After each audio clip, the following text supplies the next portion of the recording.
Good morning. We are continuing our expository series through the book of Deuteronomy. We're here in now our second week of chapter 4. We mentioned in the announcements, I will be away next week on holiday, so we'll have Barry visiting, so we won't be in Deuteronomy, but we'll pick back up in a fortnight's time for those who are anticipating. But here, having covered the first 8 verses last week, we're now moving through verses 9 to 14. And as I mentioned in brevity, or in passing last week, there will be a number of thematic crossovers and flow through between this first passage, today's passage, and then the one that comes forward from verse 15 onward. So, for example, there's a reference here to the invisibility of God, which we will mainly cover in the next passage in a fortnight's time, okay? So if you're wondering why I don't cover it, it's because that's exactly what Moses flows into thematically, so I'm saving it for that, and we'll reference back to the remark that gets made here. But this morning we have quite a theologically dense passage with a number of things that not only speak to the great truths of the book of Deuteronomy, but also of the covenant in general that God made with Abraham, and then here with Moses, and then throughout the ages all the way down to Christ, the great mediator of our great covenant, as well as a number of applications that stand, again, like we saw last week, timeless in nature, ones that speak even to the heart of many of the things that we ourselves deal with. And this text has so much to say to us even in our day, which just once again speaks to the eternality of God's word and the fact that it is God's voice to all people throughout all ages. So let's begin here in verse 9 of this morning's passage. Only keep yourself and keep your soul very carefully, lest you forget the things which your eyes have seen, and lest they depart from your heart all the days of your life. But make sure to make them known unto your sons and to your grandsons. Now this word here, keep, your translation may say watch, shema can also be perhaps translated as guard. It speaks of one who is overseeing, who is a night watchman, so where you can perhaps imagine the soldier on his watch in the night on the parapet or on the wall, watching over the city and keeping it safe, guarding it and protecting it, for it is indeed precious. This is the kind of motif that the word shema has within what we call its semantic range. To keep, to guard, to watch, to be vigilant would be maybe a broader semantic meaning. To be vigilant, to be on guard. And here Moses says, only keep yourself and keep your soul very carefully. That is to say, guard yourself and guard your soul very carefully. That alone is something which thematically is replete throughout the wisdom literature, which we've addressed many times. It's replete throughout the Psalms as well. This notion of guarding your soul and taking care of what you know and what you believe, and therefore what you do in this world, how you live, not only in thought but also in action. This is why in about 2 chapters' time roughly, we have the famous proclamation of what essentially is the motto of the covenant, Shema Yisrael, Yahweh Eloheinu, Yahweh Echad. Hear, O Israel, Yahweh is our God, Yahweh is one. And they are told to imprint this upon their foreheads and upon their hands, which is very common ancient Near Eastern language for your mind and for your actions. The Israelites were not to get the divine name tattooed on their forehead or on the back of their hands. They were instead here using this very common figure of speech, that this would be on your head, this would be on your mind, your will, what you think, and therefore what you consequently do by action with the hand, especially the right hand, which was seen as opposite to the left, right being symbolic of righteousness and of goodness and of holiness and order, as opposed to the left hand of evil and chaos and other such motifs in the ancient Near Eastern world. This kind of concept is what is being essentially touched upon here, guarding your very soul against evil, guarding your soul even on the deeper level against the evil of ideas, the things that are idolatrous. We had seen that in our last passage last week, and this is flowing on from that. There was the warning against idolatry, like that which had occurred back in Numbers 25, which we cross-referenced last week for those who weren't here, where there was this great apostasy that occurred, and judgment and justice came upon the people. Yet God, even despite demonstrating his justice against the wicked, also demonstrated his ongoing covenantal mercy. Here, thematically, this also plays in. Guard, watch, keep protect, be vigilant for yourself and for your soul. And to do so very carefully, lest you forget the things which your eyes have seen, unless they depart from your heart all the days of your life. Remember what God has done. Remember his covenant. But also more deeply, perhaps, remember who he is. Much of what we're seeing here is an exposition of, and indeed an exhortation, to remember who God is and what he has done. We'll cover that concept more as we move through. But to remember that you have seen the actions of Yahweh. You have seen, and your parents and grandparents now, by the time he's talking to, for the most part, the newer generation, those born during the wandering in the wilderness, that they are indeed to remember what they had seen, or for many of them, in this instance, actually had not seen. For those who had been born during the wilderness, they had not seen the Exodus itself. They had not been brought out of Egypt. They were born throughout the Negev or throughout the various other parts that they wandered. They instead have been told by their parents this great work of God. They've been told by their grandparents what he did in the days of the Pharaoh and the armies. And so even they themselves, and that informs what he then says as one of the antidotes, I suppose one might say, to how you guard your soul, how you keep this, lest it depart from your hearts all the days of your life. He then immediately says at the end of verse 9, but make them known unto your sons and to your grandsons.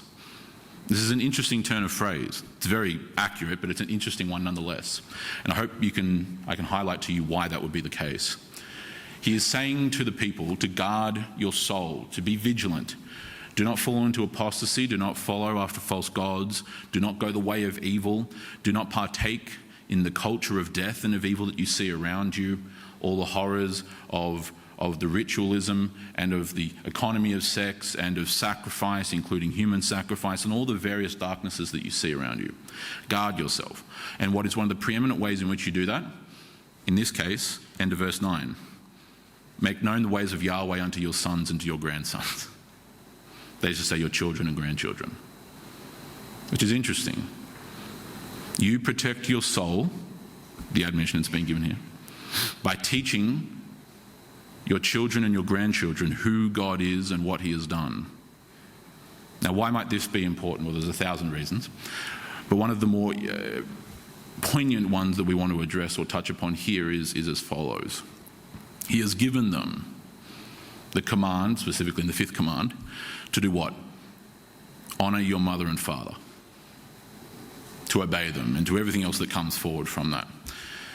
Now, the tendency is to read such a commandment, which he is going to cross-reference later with the literal term 10 commandments or 10 words. But with the tendency with that command is to think about the individual man and the individual woman who happened to bring you into the world. And whilst, of course, that's obviously a perfectly applicable statement to make, it's a very obvious application and it's not incorrect by any means whatsoever, as is often the case with not only the law of God, but with God himself. There are the deeper, weightier matters at hand. We have seen how Christ, in his time with us, said as much. You have heard it said, you shall not murder. But I say to you, if you have hatred toward your brother in your heart, you have already murdered him. He does the same thing for adultery. He does the same thing for many of the other commands as well. And so whilst, of course, the surface level, what we would say is the prima facie interpretation, the face value interpretation of the 5th command to honour your literal singular mother and father, those two human beings, is of course obviously correct. There is the deeper and weightier matters. If we are to honour our mother and our father, what about the mother and father of our father? And the mother and father of the mother and father of our mother and father? How far back does one such command go? Because that is indeed actually the implication. How often throughout the scriptures, both old and new, do we see the reference to our father Abraham, for example, as the patriarch and the progenitor of the Israelites? This is, of course, because they were upholding the 5th command, to honour their, in this case, father, their ancestor, those who had come before them, those who had also known God, those who had also walked with God, those with whom God had also made covenant. The view is much deeper and much more expansive than we often tend to give sometimes. And here, this very principle, fresh in their mind, of course, with the commands having been given all but a couple of decades prior, is very much what is in view, just in the opposite direction. How do you ensure that you, yourself, stay on the path of truth and of righteousness? Teach your children to obey God. How do you ensure that the worship of Yahweh remains true and faithful in your family and in your culture, in your church, in your village, town, city, nation, kingdom, empire, whatever you happen to be with? Teach your grandchildren to fear God. The preservation of the faith, the preservation of who God is and what he has done, is why he is saying, guard your soul lest you forget what God has done for you. And he is also including those who have not literally seen it. Again, you have to keep in mind the context of the book of Deuteronomy. Right at the end of Moses' life, he is speaking to many people here who are now young adults, as we might say in our modern parlance, who did not literally see the events of the crossing of the Red Sea. But they have been told by their parents who saw it. This is one such reason, among many, but there is one such reason why the actual experience of a particular given event is not logically necessary for knowing that it is true. One of the common retorts of modern secularists or atheists is, how on earth could I possibly believe some fanciful mythological tales from yesteryear in reference to the sacred scriptures? Now, apart from the irony that they will then, of course, have no problem with citing Darwin's On the Origin of Species from 150 years ago, of a man that they never met, in a time that they've never been to, from a country that they've never once stepped foot upon. But apart from that logical inconsistency, which unfortunately is to be expected, it inherently assumes that the only things we can know are that which we have experienced. And now you've just fallen right back into the exact same Enlightenment era philosophy that I constantly hark and bark on about, that we can only know truth through our empirical, rational senses, that only that which I can sense through touch and taste and sight and hearing and so on and so forth, that's what's true. Yet instead, we find that that is also not true. I cannot hear nor see the works of Julius Caesar. I cannot see him as a real person or an individual. I cannot see the works or the person of Napoleon or of Alfred the Great or of Charlemagne or of any such historic figure throughout the ages. I cannot see this Jesus whom I follow, nor will I ever dare claim to have done so. But yet blessed are those who believe, who have yet not seen. Why? Because you can know without seeing. We do it all the time. We do it all the time in our own day. We do it all the time with regards to history. Because I can rely, as can you, upon those who in fact did see, upon those who in fact did hear, upon those who in fact did sense as they walked with God incarnate, as they talked with God incarnate, as they lived and ate and breathed with God incarnate, as they saw him die, as they saw him laid to rest, and as they saw him subsequently rise from the dead along with over 500 other people. So I am taking the words of those who have seen. I am taking the words of those who have sensed and who have experienced, just as is the command here. Again, God is not asking the Israelites in this particular instance to just trust me, bro, take my word for it. No, he has demonstrated himself visibly and visually. He has demonstrated himself and revealed himself, as we would more accurately say, unto his people and unto the world, so that there are none who are left without excuse. This is the impetus for why the Apostle Paul says as much in Romans chapter 1, does he not? That, to paraphrase, all that there is about God, both visible and invisible, can be seen clearly through that which has been made, so that no one is without excuse. The very creation within which you exist, the reality of this world in which you abide, mortally as it may be, testifies to the reality and the logical necessity of its creator. And this is what the greatest minds throughout history have, quite frankly, consistently said. It testifies to the reality of a creator. And all that holds theologically and philosophically can be unpacked in almost to no end. But here he is touching upon that very same essence. Remember the works of God. Remember who he is and what you have seen him do. And guard your souls lest you forget it, but instead pass it on to your children and grandchildren. Now, there's one other point to draw here as well, with regards to this notion of the transmission of the faith, as we would say. It is not merely the telling, the reporting, the verbal transmission of information from one head, yours, to another, your children or your grandchildren. Of course, that is absolutely vital. The catechesis of your children, that is to say the teaching of the scriptures and of the creeds and of the catechisms of the church throughout the ages, is the primary way in which you actually disciple your children, who, by the way, are very much included in the definition of discipling the nations. Your children are not somehow magically exempt from that. They are part of that scope and that covenantal parameter, so it were. But you do not merely do it through word, but also through deed. For God himself has revealed himself through word and through deed. You demonstrate the Christian faith. Raising your children in the fear and the admonition of the Lord is not just merely, do what I say but not what I do, son.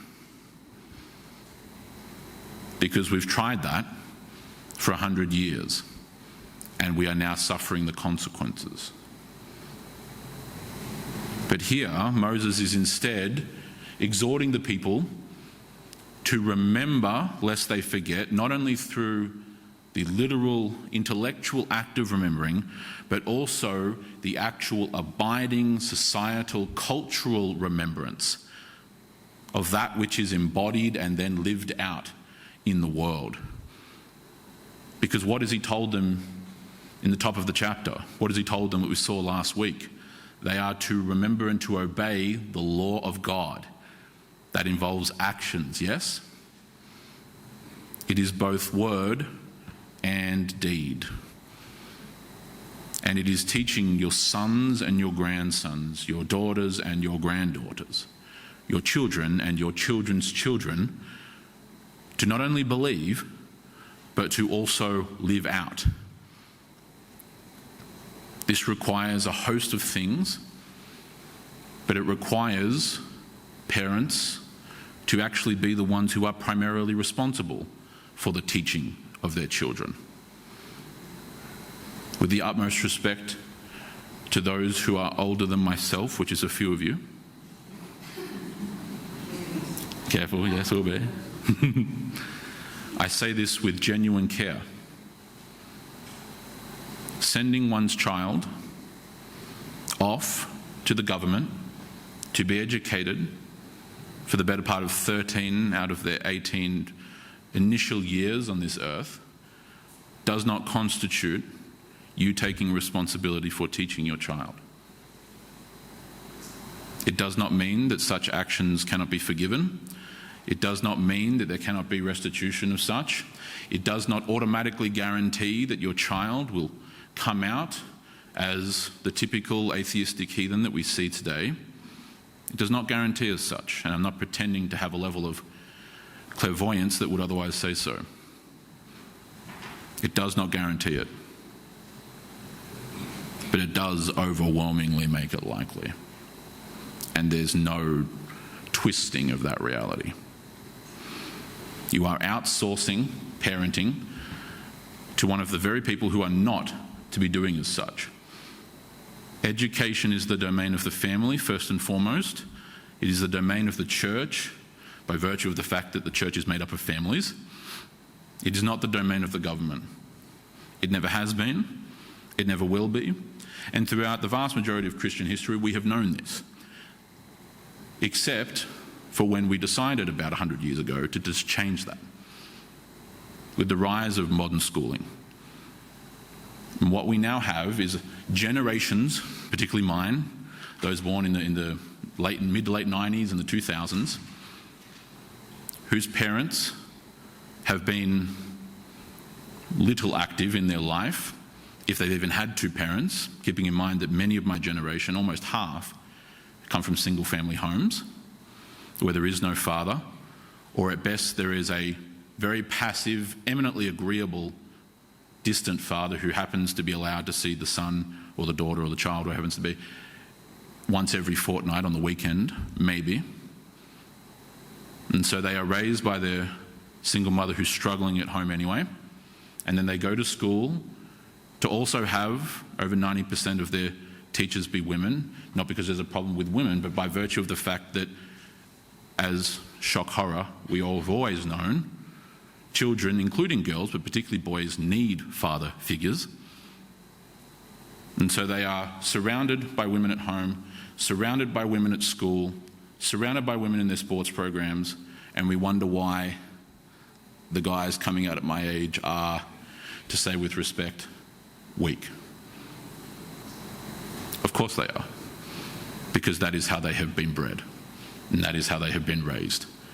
And so they are, generally speaking, immature. They are, generally speaking, weak. They are, generally speaking, a intellectual, philosophical, and metaphysical kite fluttering in a hurricane, with absolutely no anchor, like a ship adrift at sea. Nothing that holds them firm, nothing that's guiding them in their life, nothing that actually gives them any sort of direction of a heading of a port at all. And we wonder why, and we're standing just utterly flabbergasted in society as to why young men and women, but particularly men, are depressed, why they're addicted to alcohol, drugs, pornography, games, and 1,000 other things which are destroying their souls daily. And so much like we do with politics, we try every single possible solution other than the Christian religion, other than the gospel. We have raised up armies of self-taught psychologists and psychiatrists, and we've come up with brilliant solutions, which we call medicine, which when criminals from Mexico do it, we call drug smuggling. And we just say, here, take this pill. This will fix you right up. No, don't worry, you have no purpose. No, we understand you have no meaning, and we know full well that that has absolutely fatal consequences for you existentially, but don't worry. This antipsychotic medication will just keep you nice and docile, and will make all the pain go away. Because we are failing to do this, to teach your children and raise them in the fear and admonition of the Lord. And much as I said last week, the failing is upon us, and therefore the consequences also. We do not get to have it both ways. We do not get to profess the faith and yet fail to practice it. We do not get to take the blessings of God's covenant, yet expect that somehow we will be the first and only people in the history of mankind who have miraculously escaped its curses. When God's people in the Old Testament failed, when they went the way of apostasy, when they failed to teach their children and their grandchildren who God is and what he has done, he annihilated them at the hands of Babylon. He had Jerusalem burnt to the ground. He had the majority of them killed, and the rest of them, mainly the aristocracy, shipped off either to Egypt or back to the heart of Babylon itself.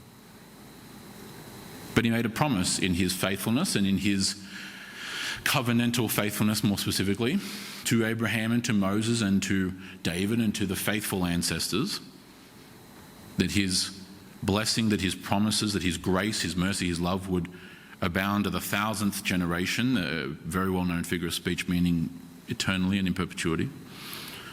And so he said that this exile would only last but 70 years as recompense for your, nearly 400 plus years by that point of degeneracy and evil and corruption and wickedness and apostasy, increasingly and progressively.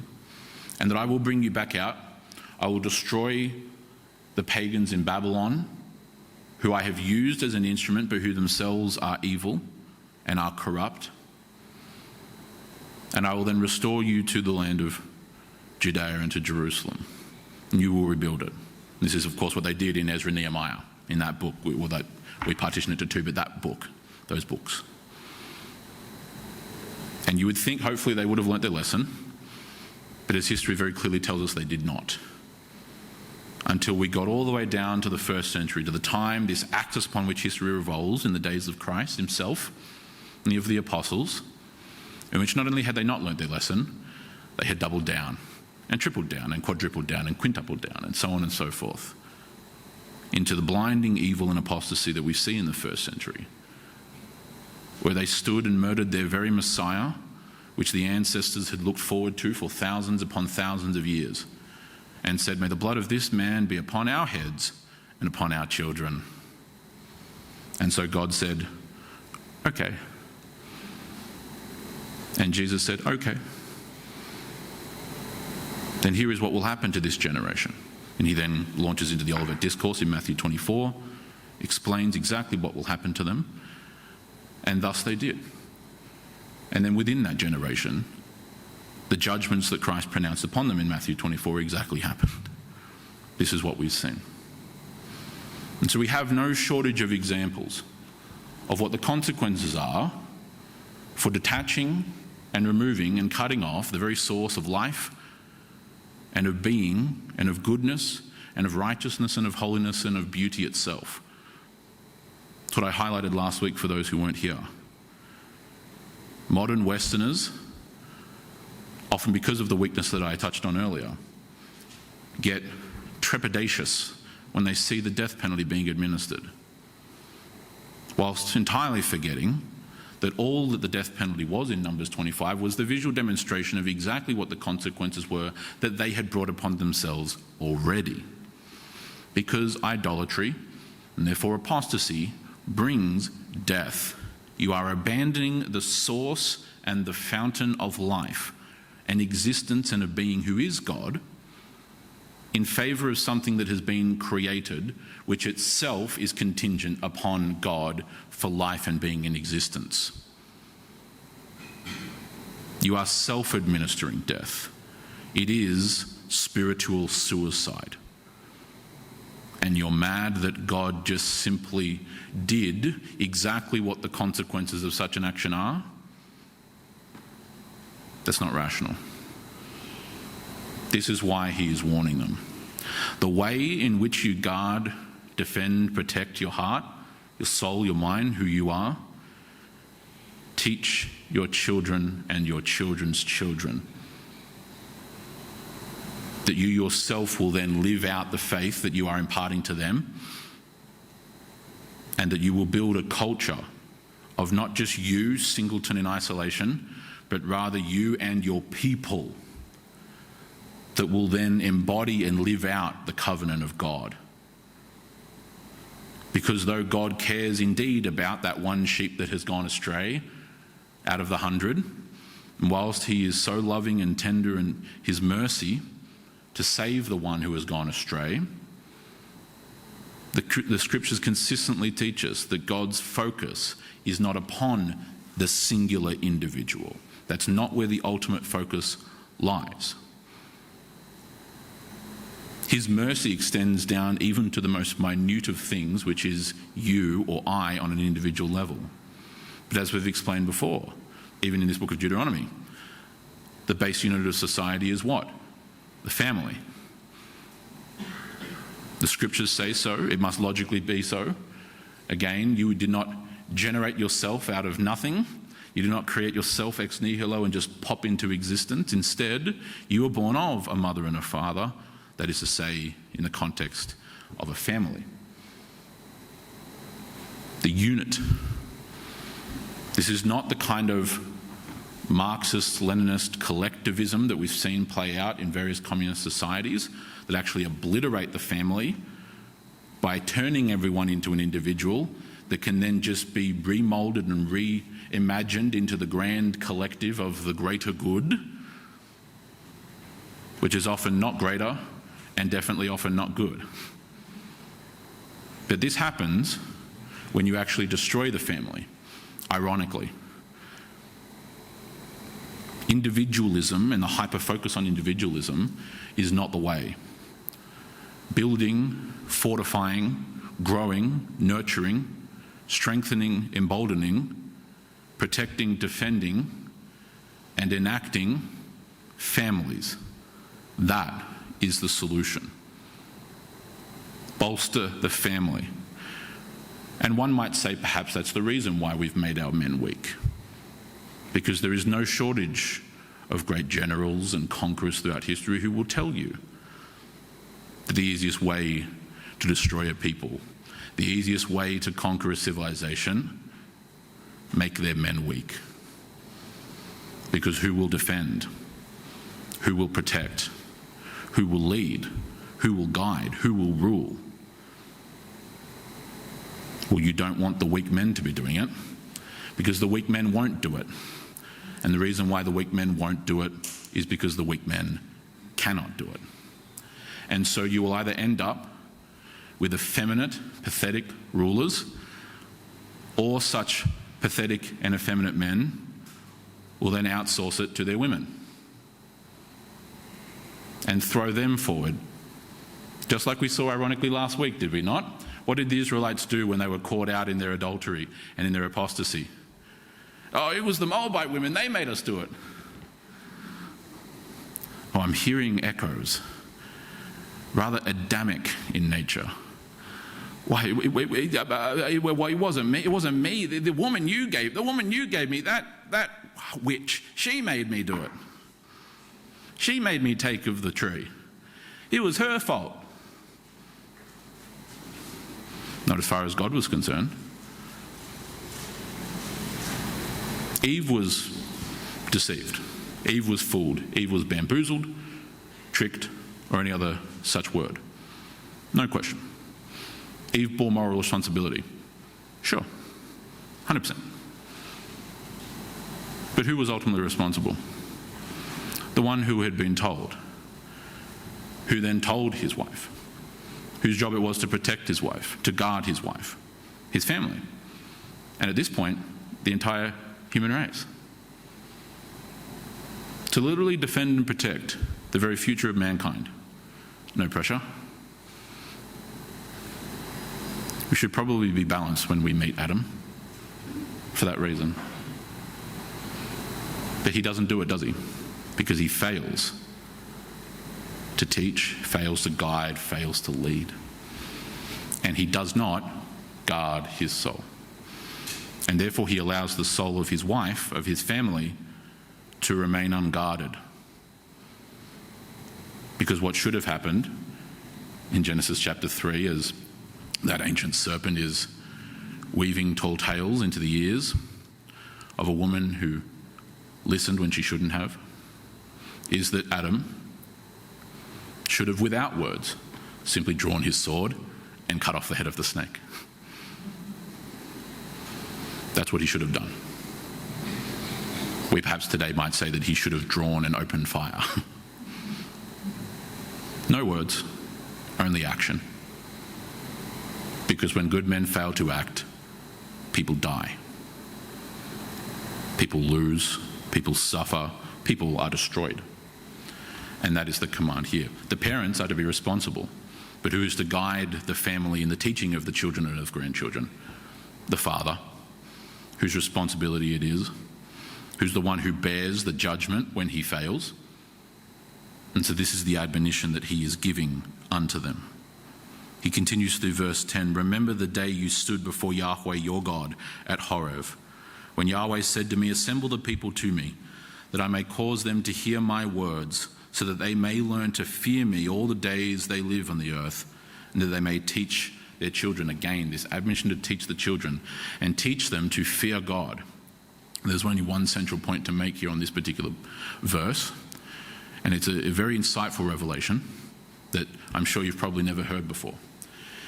In Hebrew, the word fear actually means fear. It means fear. It doesn't just mean having a healthy respect. It doesn't just mean paying homage or being honourable or other nice words, even though that's part of the semantic domain, as we would say. Fear means fear. Because you should fear God.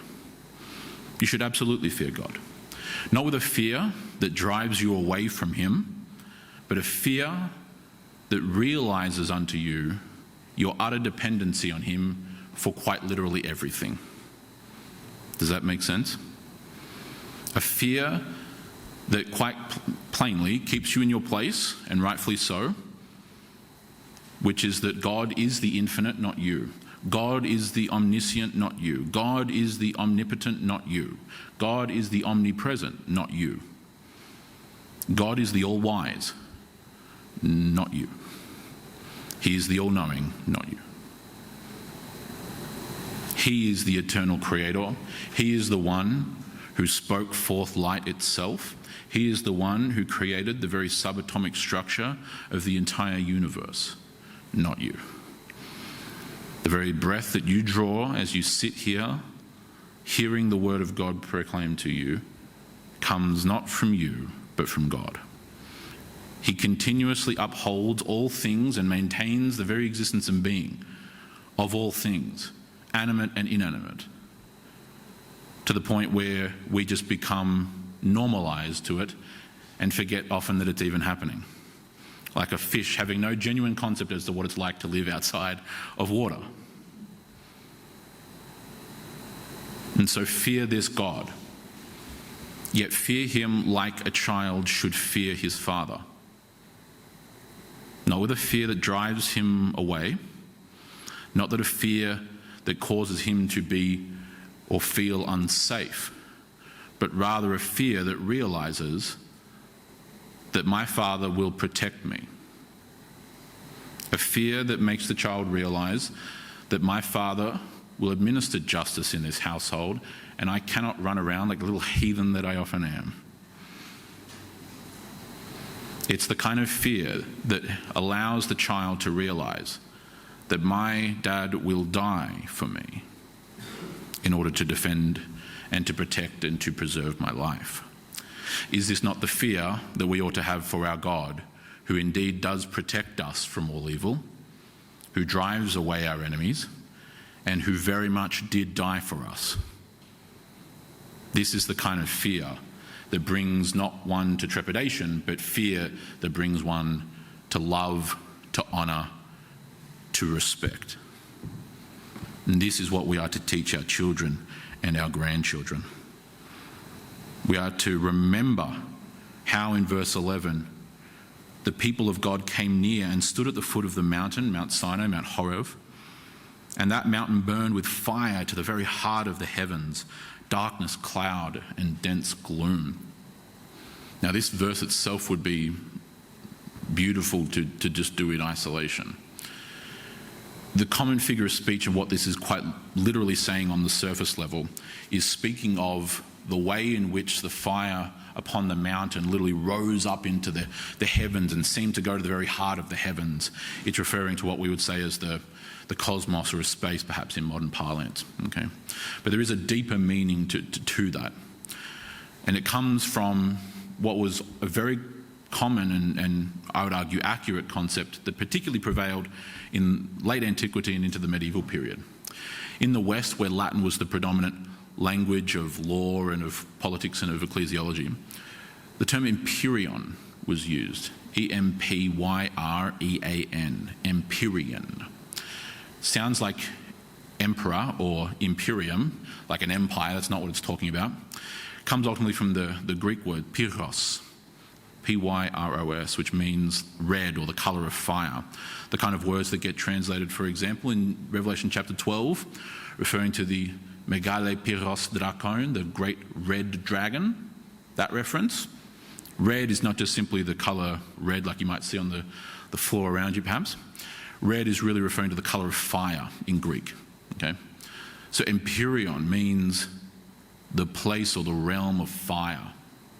And this was used as a reference, it's an Aristotelian term ultimately from Aristotle, but this conceptualization, which is accurate biblically and scripturally, to the place where God resides is in fire. Not the kind of fire of hell that we see that imagery, because we also on the flip side see that the place of judgment is referred to as outer darkness. Okay, these are images which are given for us to be able to understand. Outer darkness is very cold for anyone who's wondering. Outer darkness, there's no heat, there's no light. It's the opposite of light, it's darkness, right? It's actually very cold. That's why you have to take these things in context. But here the references to fire on the part of God, as understood in the medieval period, Empyrean, the place of fire, the place of light. We've explained this before, but the throne guardians, as it were, of God in the Old Testament and throughout the New, but particularly in the Old Testament, these seraphim, okay, saraf, fiery flying serpent is the literal terminology in Hebrew. We see images like in Isaiah chapter 6, in this great vision that Isaiah has of the temple, and of seraphim, fiery flying ones or bright or blazing ones. And what does that servant of God do? He goes to the altar and takes a what? A hot burning coal. Places it on the lips. Of Isaiah. Is that to destroy him? No. It's to do what? Purify. Because fire destroys, but fire also purifies. This is the kind of imagery and the vision that's being given here, right? This is the meaning behind it. It's why we see God appear unto Moses in Exodus chapter 3 in the form of what? A burning bush. One of my favourite passages for the reasons that are tied into the rest of Scripture, where that bush, which is, when you look at it in Hebrew, really a thistle bush, right, with thorns, that God in this flame, his glory that he's indwelling, yet is not burning up the bush, and there's a whole, we could go into that all day, I won't do it here. We see in the days of Daniel the punishment hoisted upon Shadrach, Meshach, and Abednego by the emperor. Where does God appear? When those three are attempting to be burned alive, but are not, but are spared, in the fire. Okay? Fire and light, heat, as opposed to darkness, ice, cold. And so fire appearing with God's presence upon the mountain at Sinai is very commensurate with the kind of actions, imagery, symbols, etc. that we see throughout the Scriptures.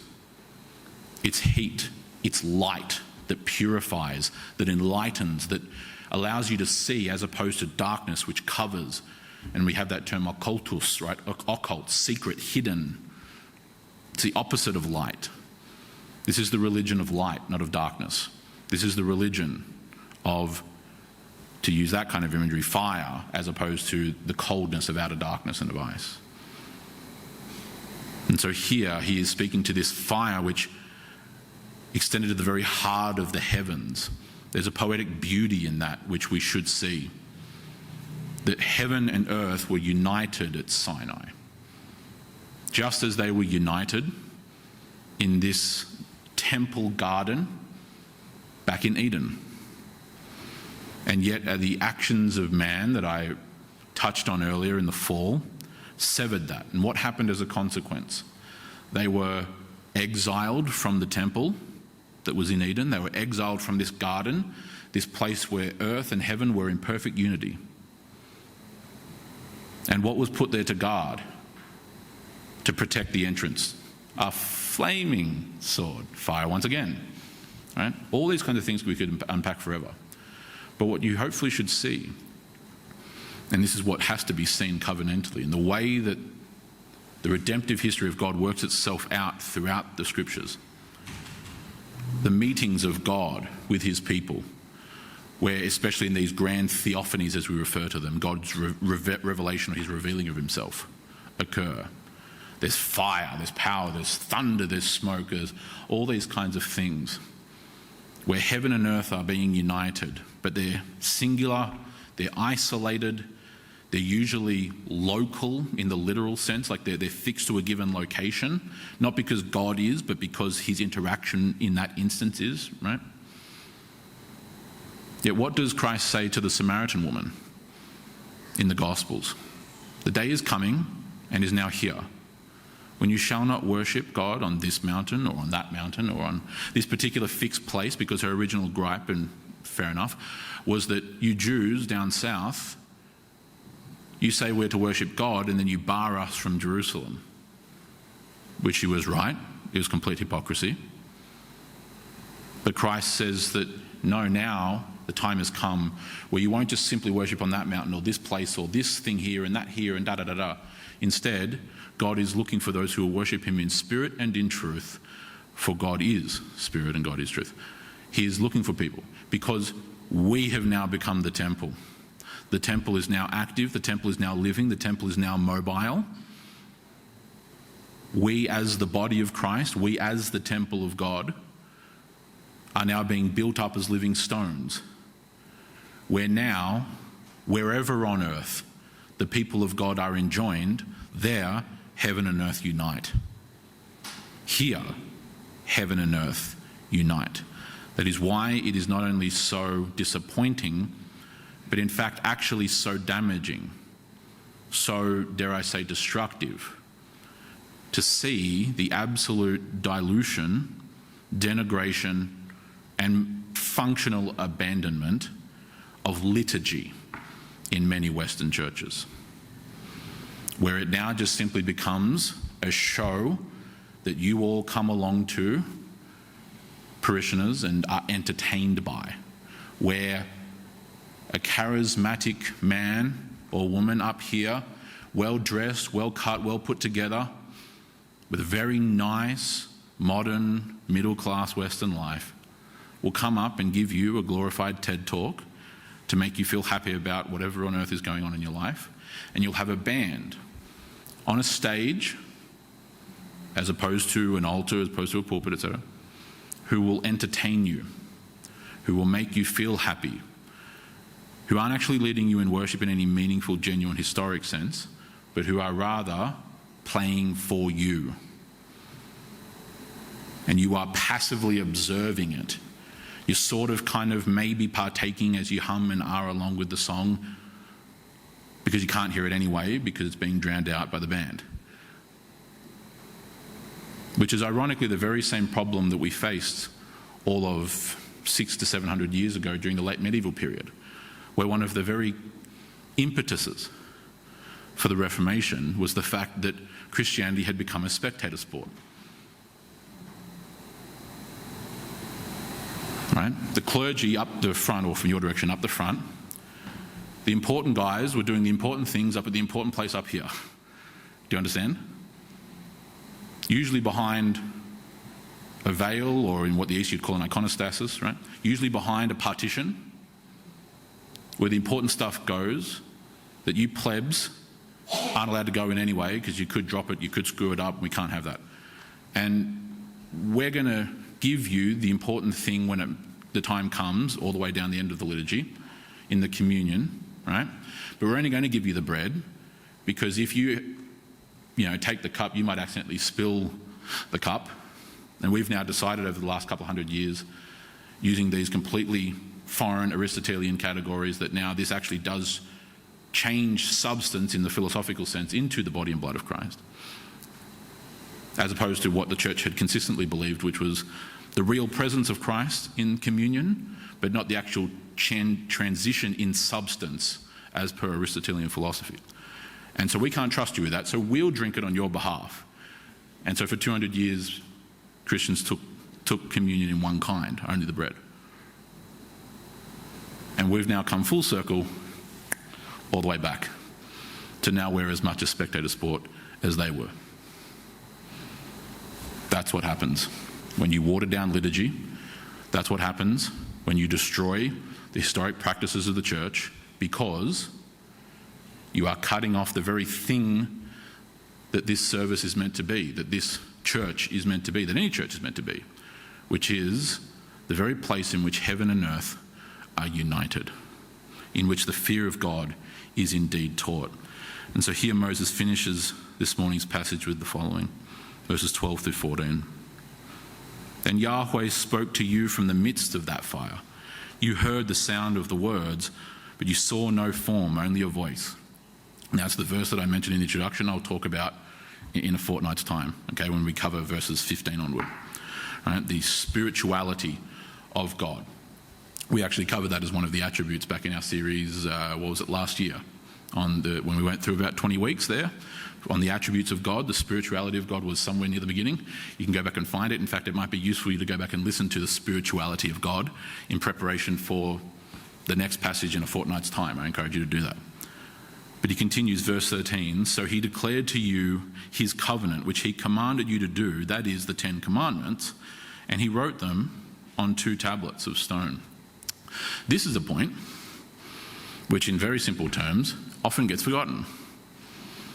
We've spoken of many times, and it's come up no shortage of times here throughout Deuteronomy thus far, but we saw it also in our series Lex Rex early last year.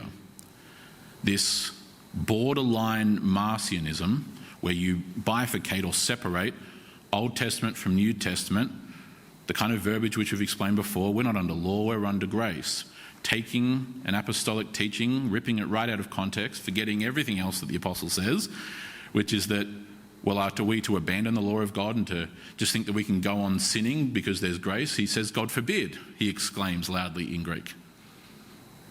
Of course not. Because Christ fulfills the covenant, but that's not the abandonment of the covenant. It's not the desolation of the covenant. It's not, oh, now the covenant doesn't exist, because for such to be the case, Christ would have to not exist. He fulfills the covenant. We uphold, for example, the 4th commandment in the rest of Christ's work. And by the rest, I don't mean the rest as in all the other. I mean the literal resting of Christ. Christ rests from his work. He was crucified, died, was raised, ascended, and is seated at the right hand of the Father, as the scriptures proclaim, as the Old Testament prophesied forward, as the New Testament speaks of, that he now reigns in all majesty over heaven and earth until all his enemies shall be brought beneath his feet, the final enemy being death, as per 1 Corinthians chapter 15.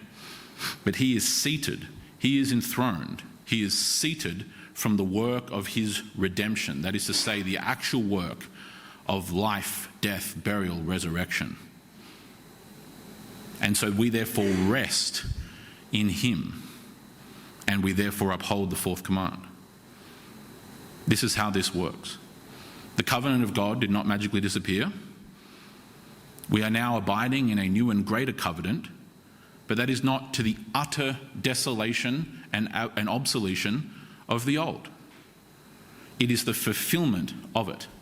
It is, as I've often told you, the capstone on the covenant. This is why the New Testament so often speaks about Abraham and the promises made to Abraham, about how in Christ, those who are in Christ are the fulfillment of that which was promised to Abraham.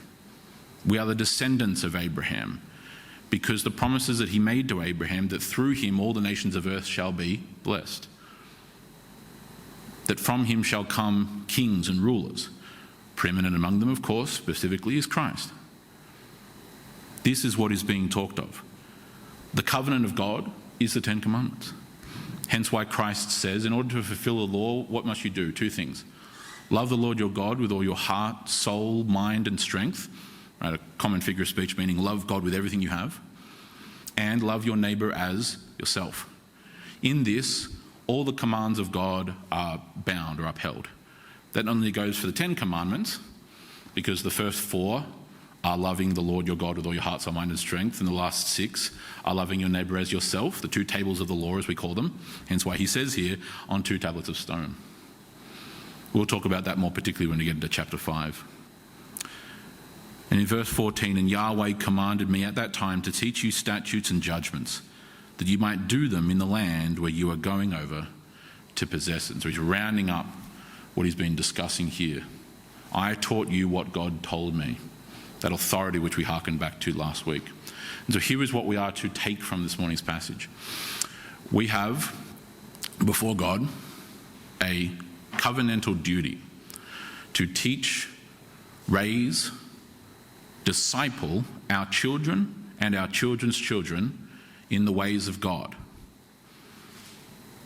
Now, admittedly, and it's okay to say this, don't freak out, admittedly, other Protestant denominations generally do have an easier pathway in doing this.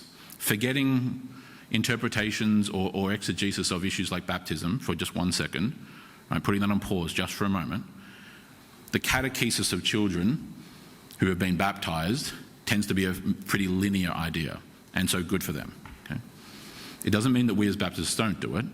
What it means is we need to pay particular attention to the reality that at no point in the scriptures are the children of believers ever considered to be anything other than part of that family, than part of the covenant, where, in our case, new covenantally, Christian parents could somehow have pagan kids until they eventually make a decision for themselves. That idea is nowhere. They are instead part of the blessing. Again, in speaking specifically to, in that case, the Jewish audience at Pentecost, in Acts chapter 2, the Apostle Peter says that the promises, again, there's a whole much more to unpack than just this, the promises are for you and for your children and for all who are far off. There is this expansive covenantal view that's at hand. But it's very much touching upon the kind of ideas like Christ himself said in the Gospels. When young children were brought to him and he said, what?